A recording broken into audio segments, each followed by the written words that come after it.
Hello and welcome back to the GP Labs channel, and here we are with the 1955 mod for Grand Prix Legends.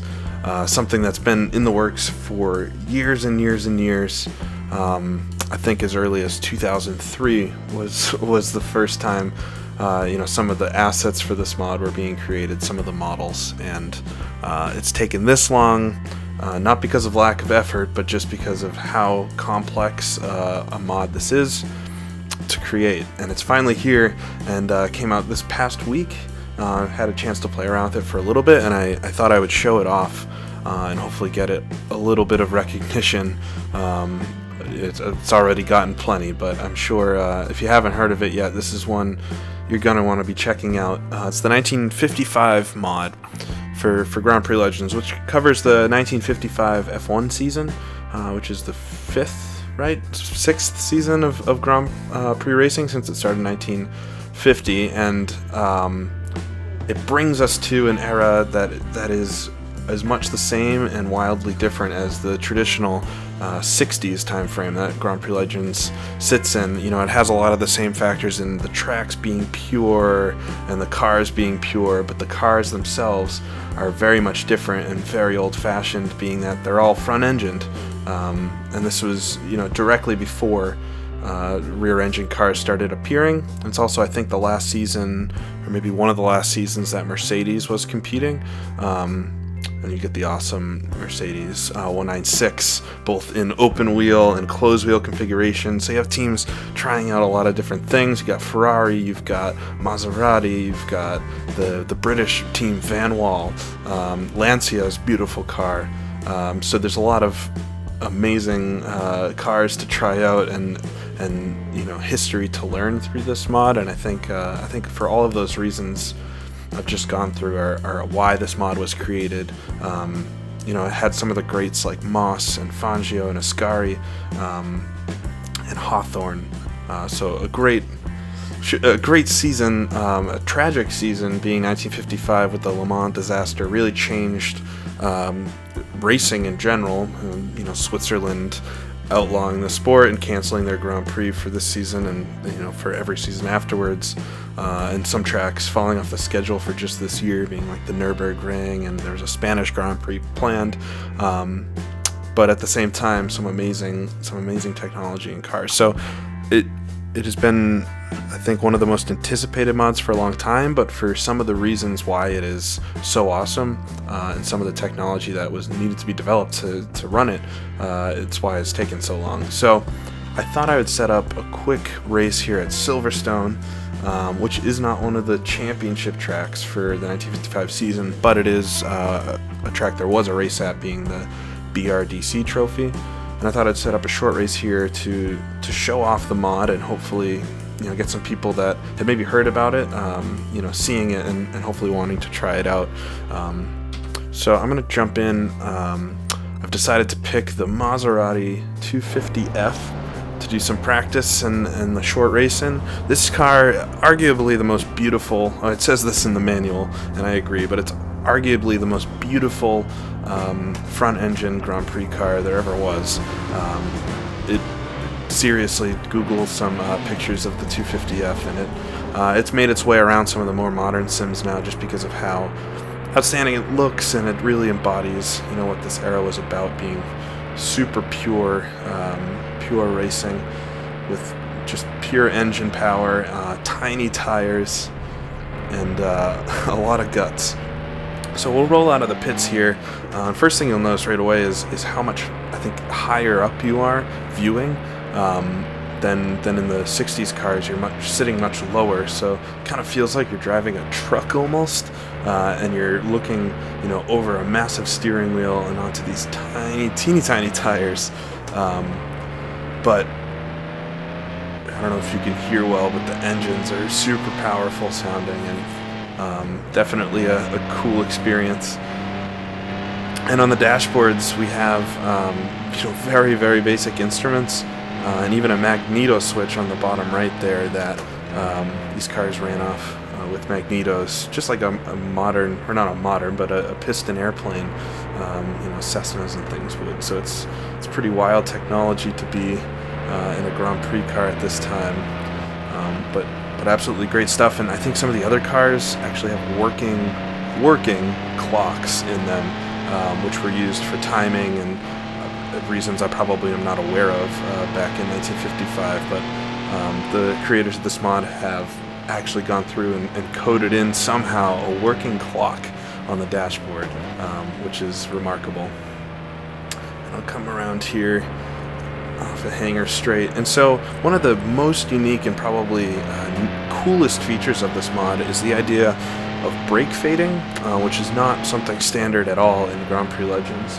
And what this does is reduces your braking effectiveness if the brakes get too hot, which was, I guess, a serious problem, specifically, in these old roadsters because of how heavy they were and how primitive the brake technology was.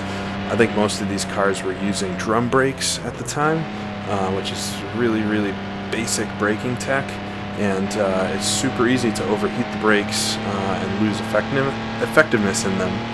So what the developers of the mod were able to do is get kind of a version of that really changes how you drive. When I first read about it, I was like, that sounds neat, something to be aware of, but it really changes how you have to drive the cars because it's very easy to overheat the brakes. And so one thing you'll notice on the dashboard is a little green light on my tachometer on the RPM gauge, and this green light will turn yellow and red depending on how hot the brakes are. Now, for a purist, and myself included at first, I wasn't a huge fan of having some kind of gamified gauge to view how hot the brakes were, because this isn't something real drivers would have. As I have, I think, another Maserati and a Mercedes fly by me on the outside here, doing some slow laps. But this isn't something real drivers would have, right? This gauge. Been reading a bit more about it. They would have other clues as to what the brakes are doing, being smell, feel on the pedal, maybe even some visuals, leaning over and taking a look. So I think everything included, it's actually quite a fair way for us in the sim here to have an idea of what our brakes are doing. And so as you use the brake pedal, this gauge will turn yellow, meaning the brakes are not quite as effective as they would be and they're heating up, and then red, which means they're really not effective at all, and there's no way you're going to stop the car quickly. You can still use the brakes, of course. I don't think there's any mode in which they don't work at all, but they with the red, if that gauge turns red and the brakes are actually very hot, it is hard to stop the cars, and so you have to really back up your braking zones. Maybe use the engine for braking quite a bit more than you normally would, and not really have a chance to defend or fight for position if the brakes are getting hot. So like I said, it really does change how you drive the cars and adds quite a bit of realism.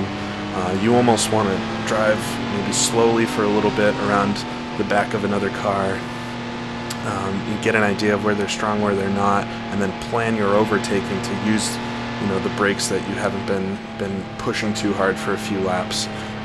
You get one chance and you'll probably heat up the brakes quite a bit, braking late or something like that, and then you have to back off again. So if you don't make the pass, it's going to take you even a bit more longer to get the pass set up again. So I'm loving it so far, and I think as I race this mod more and get into racing some championship races, it's going to be one of those things that makes this one even more immersive than all of the other mods for Grand Prix Legends. And I hope, I don't know how big of a deal brakes were in some of the 60s cars. I know they were still, not like modern brakes, but I think maybe a little more sophisticated where braking temperature wasn't such a big thing.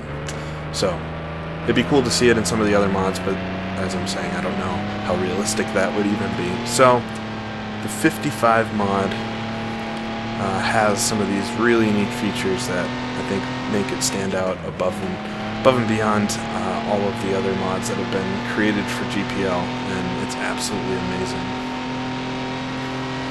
So I've been just putting around here for a couple laps while I talk about the brakes, but I will maybe try to put in one flyer here. I don't want to qualify super well, although I'm not sure if I will.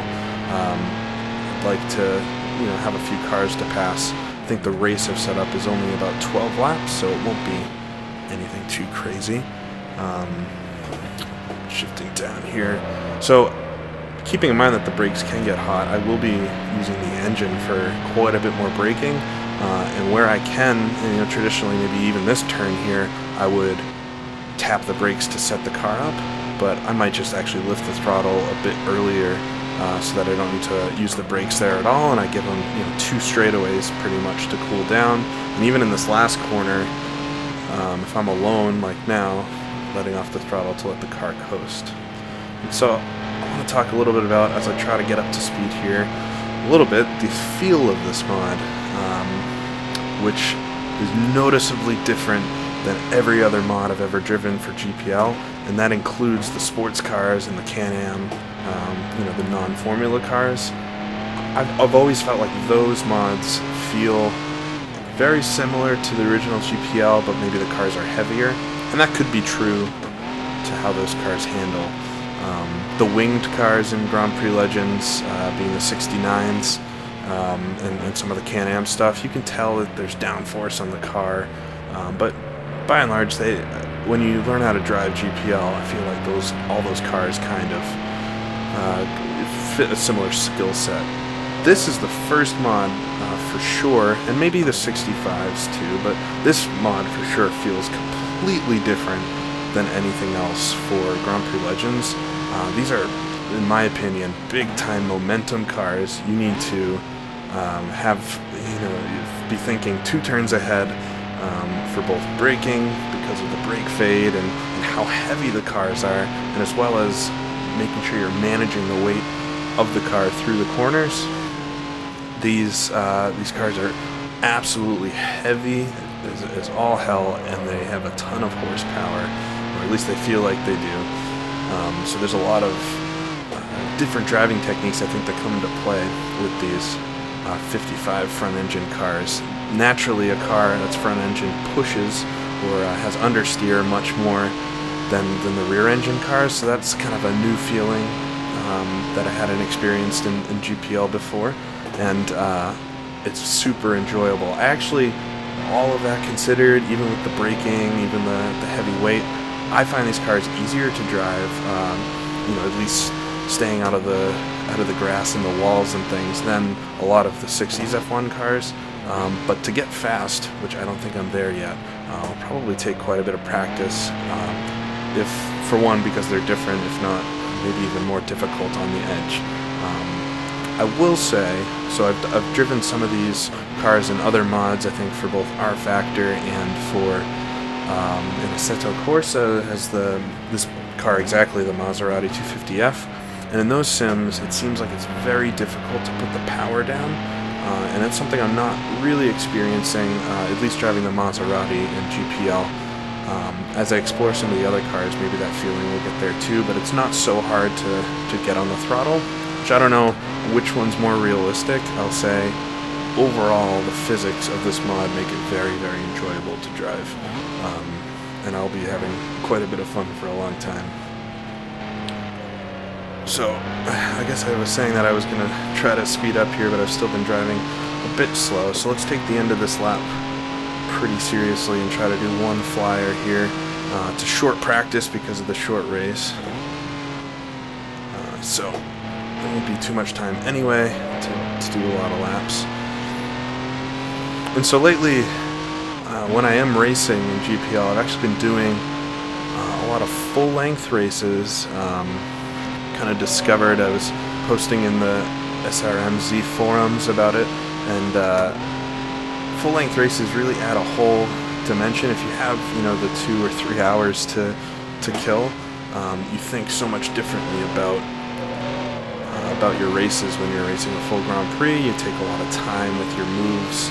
That really slows the whole race down, and I found it to be very enjoyable. So this will be the first shorter race I've done in quite a while, but I'm excited for it as well. So coming to the first corner, I'm missing the apex almost completely. And I have a couple cars coming out of the pits here. One thing I don't know at all yet are which drivers are in which cars, unfortunately, other than Moss and Fangio being in Mercedes, but I can't even tell them apart yet. As you see coming into this corner, my brake brake gauge turned yellow for a minute there, so the brakes are getting up to temperature as I'm increasing the speed.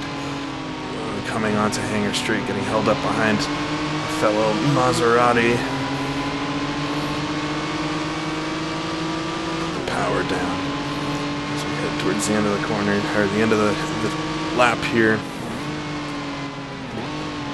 And so another thing, the list keeps on going, but there's been a lot of tracks graphically updated and changed even to fit for the 55 season.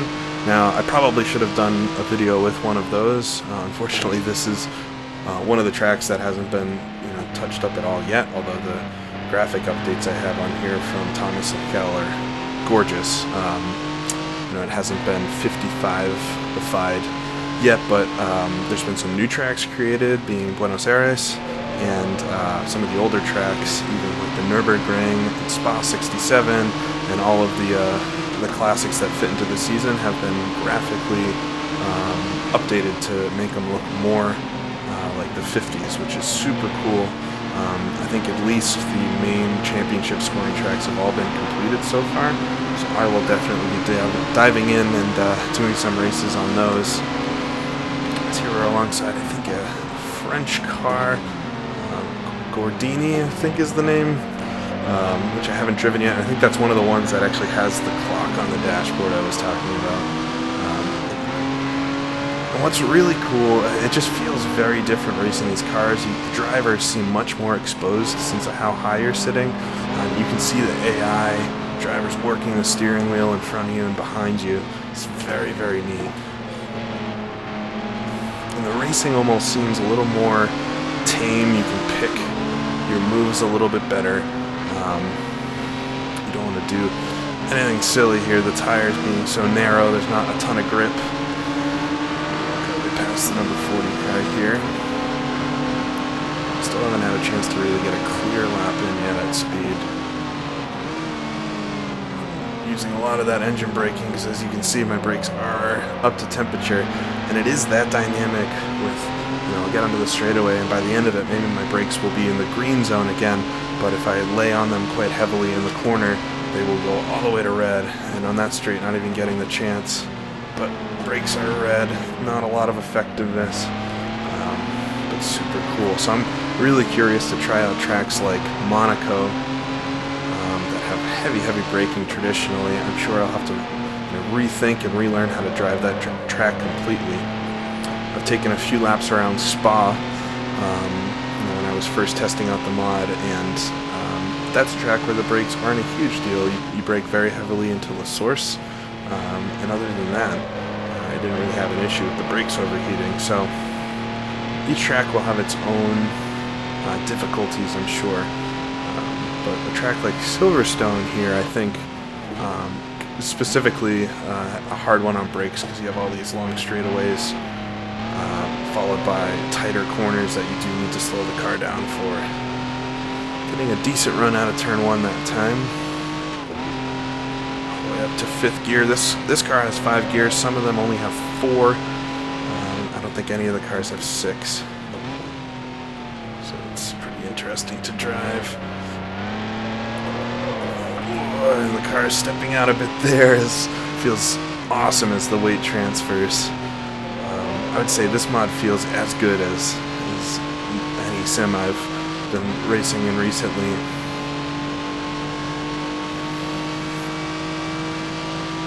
I'm coming down to the end of Hanger Straight. Shift down pretty quickly.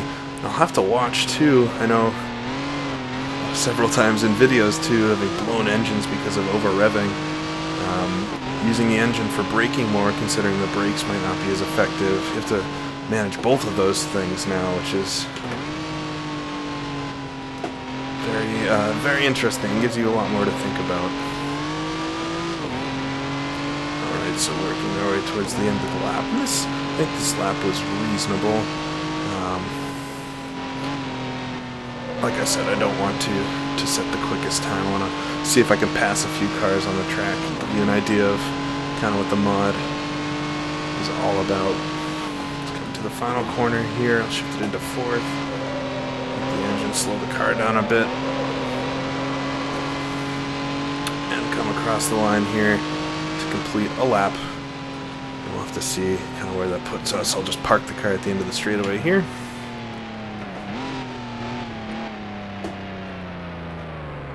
Alrighty. We'll get out. And I know I'll have to see in the post-editing, I know I've been having some issues getting Grand Prix Legends to record the menu screens, as well as the replay screen. Something wrong with OBS. If anybody has any advice, let me know. But it looks like that put me in 9th position, so should be an interesting place to be, and I'll accelerate through the rest of the practice here. So we'll be starting 9th on the grid. I'll take a quick look at my car setup. I've got quite a bit of fuel in it, but that would be kind of the amount of fuel for a long race, which should be good here. So why don't we take a stab at doing a 12-lap race around Silverstone in the 1955 Maserati. Alright, so sitting on the grid here behind one of those gorgeous Mercedes, sitting next to a Ferrari and a Lancia here. The flag is up, down right away. We're underway here, getting away from the line, try to keep it clean through the first corner. Slotted behind the Ferrari here, getting a better start than me. Not even full throttle to make sure as we all file down into the corner.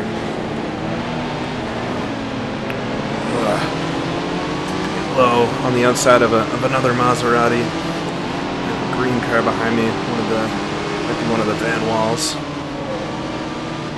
Hitting the brakes quite heavily to this corner. Oh, I'm sliding up the outside of the Maserati.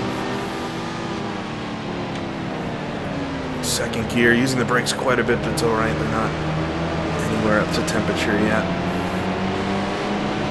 And flying now, coming on to Hangar Straight. We're getting a good run out of there. Able to get alongside our fellow Maserati here.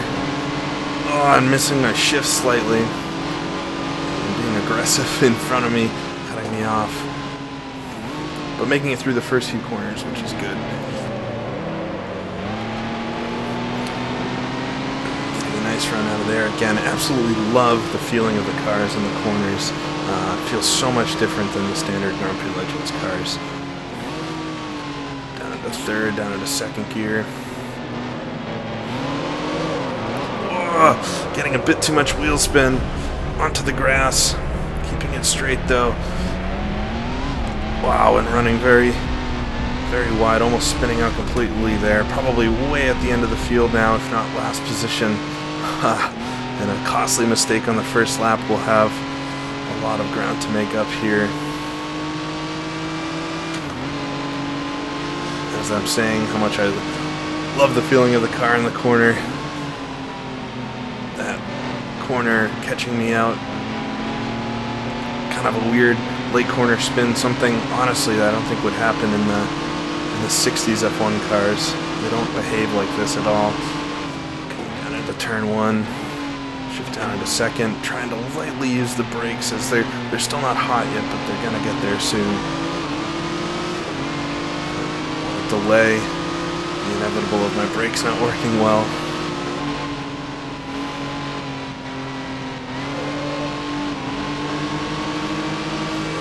Outside here, which will now turn into the inside.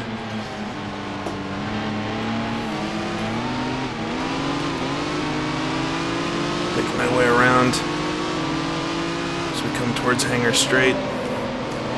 Sliding the car to the outside, just getting to the edge of the grass and making the pass stick. One position back.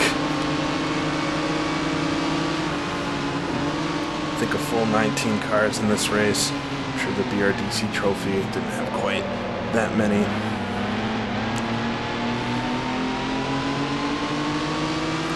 So I'll chase down one of the blue cars here. I know there's almost every car in this season is either gray or red. I think 3 makes, Ferrari, Lancia, and Maserati, all having red cars. Makes the grid, unless you know what you're looking at, kind of look all the same. With a couple of the British cars in green, and of course I think the French, or if it's Italian, I think probably French though, in blue. traditional racing colors. Great 1950s racing here. Blue car looking to the inside there. 38. Getting a good run down the front straightaway.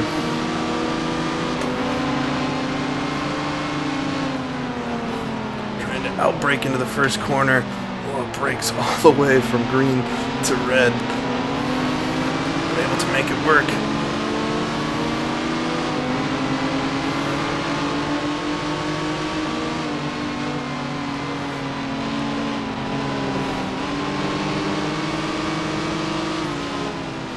Again up the inside here. Wow. Definitely feeling, I don't know if you can tell how ineffective my brakes felt for that corner, but able to make it work. Cars have a surprising amount of grip, I will say. Once you get to a low speed, it seems like their grip's actually pretty good. Despite how heavy they are, I'm flying up, trying to get the inside of this Ferrari down hanger straight. Shift into third. Oh, can't get the car slowed down very well. Keeping it to the inside.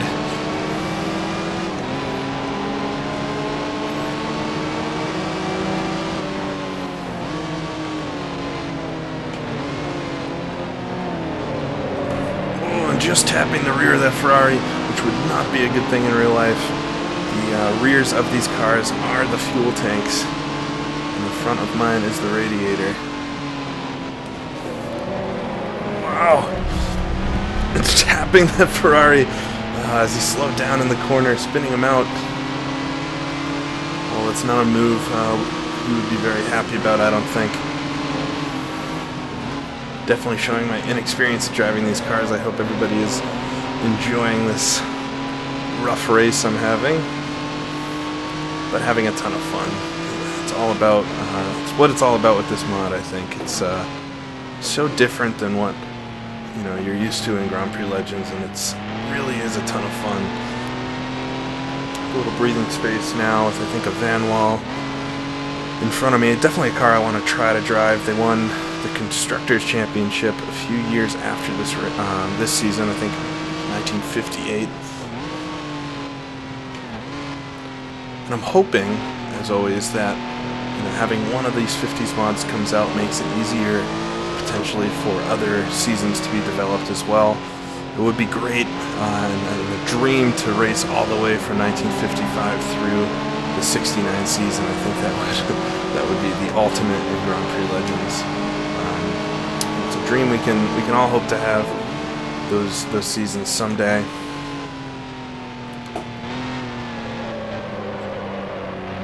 Running very wide through the turn there.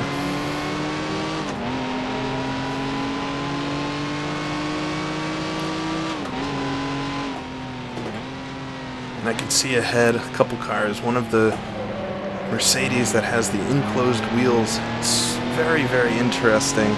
I need to do a little more reading about why that was alright in 1955 for we have a yellow flag for the car I spun out. Give him a little hand wave. Sorry, buddy. I want to figure out why it was not against the rules to have a car without open wheels. Potentially, aerodynamics being as new or even unheard of as they were, potentially people didn't understand the advantage that would have specifically in a fast track to have the wheels closed. Well, as my brakes are very warm now, definitely using them a bit too much. I have so much to work on with driving these cars. But having closed wheels, a huge advantage for fast tracks, but that Mercedes, having two versions, one with and one without fairings, but here having both in this grid. Another car I'll definitely want to drive is getting a good run on the 42 van wall here, up the outside. Wow, and he ran into me, I think, there, pushing me wide. I'll try to stay in it and get back on the track. Maserati behind me, taking a look up the inside, try to cover there. That guy definitely seemed very racy. Oh, and the Maserati outbraking me because I have no brakes left. Wow, having to slide the car to get it to turn and almost running into my teammate here. This time as we go by, I'll have to see how many laps are left and what position we might be in, having lost one since the previous lap. Definitely didn't think I was going to win with this race. Hope it's enjoyable to watch so far. More incident-packed than I think usually I would have. I'm cooling down the brakes a bit now. I'm going to try to stay off them as best I can here. Save some brakes for some overtakes. Almost rhymes. Around the final corner, take a look at the pit board. So we're P15, 7 laps to go. It's not doing terrifically yet. We have cooled the brakes down a little bit through those couple of corners. As I say that and they go full red again, it is very easy to get them hot.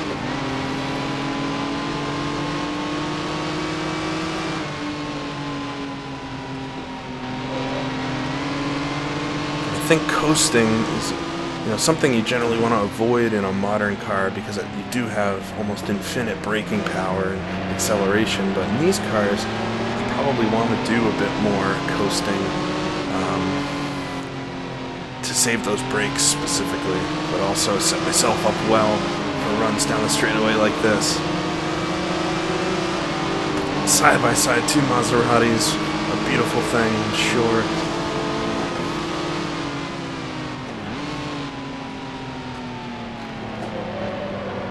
Fighting into the corners here, a ton of fun.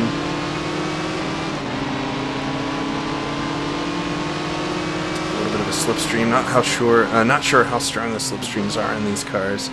I'll have to do a bit of racing around Spa and Monza to gauge that. And of course, in 1955 Monza, the Grand Prix did use the oval configuration, the full 10K version of the track. Whoa! And he got out of my way there, maybe saw me coming in his mirrors. But yeah, perhaps slowing up a little too much through that corner. Have to take a look at that as well.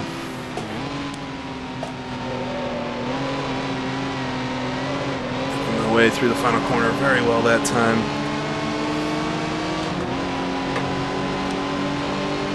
Just a few laps to go now. Into second gear, letting the engine do a lot of the braking there. Side by side again with this Van Wall. I'll have to check out who the number 42 driver is after the race because we've been having quite a good battle here for quite a few laps. Almost getting together several times.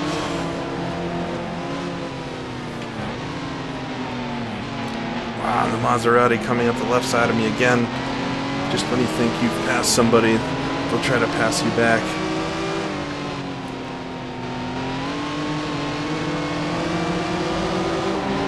And charging down the outside here.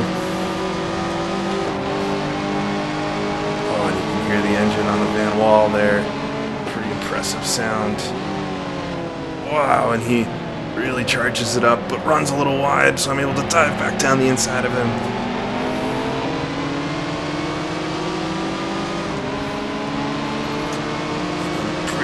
Speed down the straightaway here. I think the Maserati was one of the quicker cars in a straight line, but no brakes for me. Wow. Running wide on the exit. Van Wall able to get by again, trying to keep the Maserati behind me. Absolutely insane stuff. Really, really fun. Try to get maybe up the inside of him here, see if we can make a pass in the final corner. I think we could. Down into fourth, try to hold it really tight. You can't really see where the pavement ends here. Whoa! I'm spinning the car out, trying to be too aggressive. Oh, getting run into and crashing into the barrier. Oh, and it's going to be race over, I'm sure, from there. Oh, a move I thought I could have easily done ends my race. And not exactly how I wanted to end the race here, but let's see if we can take a look at the replay of it. Oh, great battling, absolutely. It's such a shame that ended in an accident, but this is what happens sometimes. So coming out to the final corner, taking a dive up the inside of the 42. And it's really all my fault, I believe. Driving down to the inside, getting my wheels on the flat pavement there, and just spinning the car out. You see me fly through the inside here and get clobbered by my teammate in one of the blue cars there, and ending my race in tears. And we'll fast forward to the end there and take a look at the results. So Fangio, of course, being able to win from Gonzalez and Ascari, and Moss right behind them. Looks like Fangio won by quite a big margin, 2:15 seconds. So absolutely great stuff. I hope everybody enjoyed that. I know this mod's been being waited for a very, very long time, and it's so great to finally have it to try out. I know I'll be racing it a lot more, trying to get a better feel for the cars, and continuing to have fun. So thank you for checking out this video. Go to the Sim Racing Mirror Zone, srmz.com, to find this mod and all the other add-ons for Grand Prix Legends. I'll put the link to the actual mod itself in the description of the video. But thanks for watching, and I'll see you guys next time.